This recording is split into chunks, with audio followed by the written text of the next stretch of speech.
बरसाना में राधा रानी के मंदिर के पास एक सेठ जी रहते थे।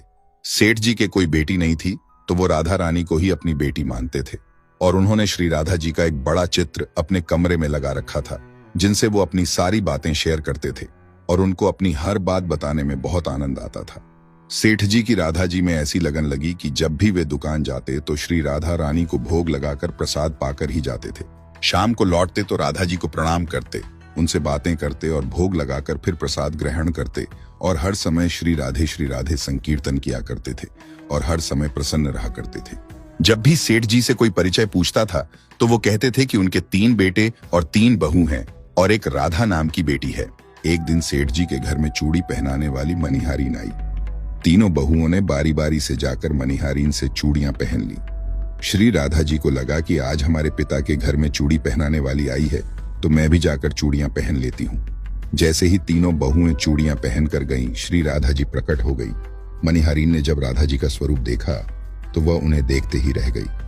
राधा जी बोली, मुझे भी चूड़ी पहनाओ। मनिहारीन ने समझा इनके घर में कोई मेहमान आया होगा।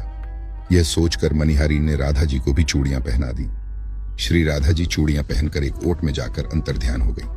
सभी को चूड़ियां पहनाकर मनिहारीन हमेशा की तरह चूड़ियों का पैसा लेने सेठ जी की दुकान पर चली गई। मनिहारीन को देखते ही सेठ जी बोले, घर पर चूड़ियां पहनाने गई थी, यह लो तुम्हारे पैसे। सेठ जी ने मनिहारी को हर बार के जितने ही पैसे दे दिए।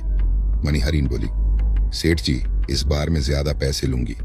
मैंने आपके घर में 3 जनों को नहीं बल्कि 4 जनों को चूड़ियां पहनाई है। सेठ जी बोले, हमारे घर में 3 बहुओं के अलावा चौथी तो कोई है ही नहीं चूड़ी पहनने वाली। मनिहारीन बोली, ये मैं नहीं जानती, लेकिन मैंने तो चूड़ी 4 को पहनाई है। सेठ जी बोले कि बाकी के पैसे मैं पहले घर में पता करूंगा, उसके बाद दूंगा। मनिहारीन बोली, ठीक है सेठ जी, आप घर में पता कर लीजिएगा। यह कहकर मनिहारीन चली गई। शाम को सेठ जी घर पर पहुंचे। उन्होंने घर में मनिहारीन के बारे में पूछा। उनकी बहुओं ने कहा कि केवल हम तीनों ने ही चूड़ियां पहनी थी।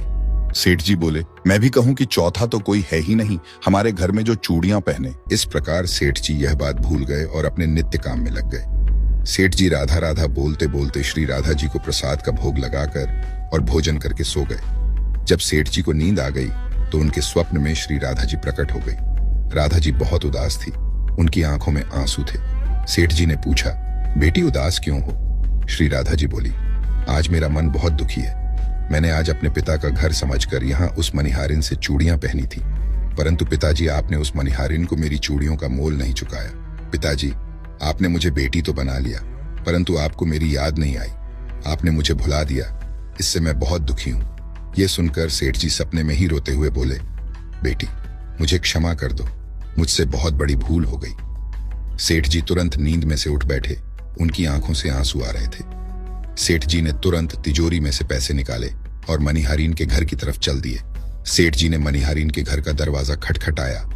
मनिहारीन ने दरवाजा खोला। सेठ जी आप इतनी रात को?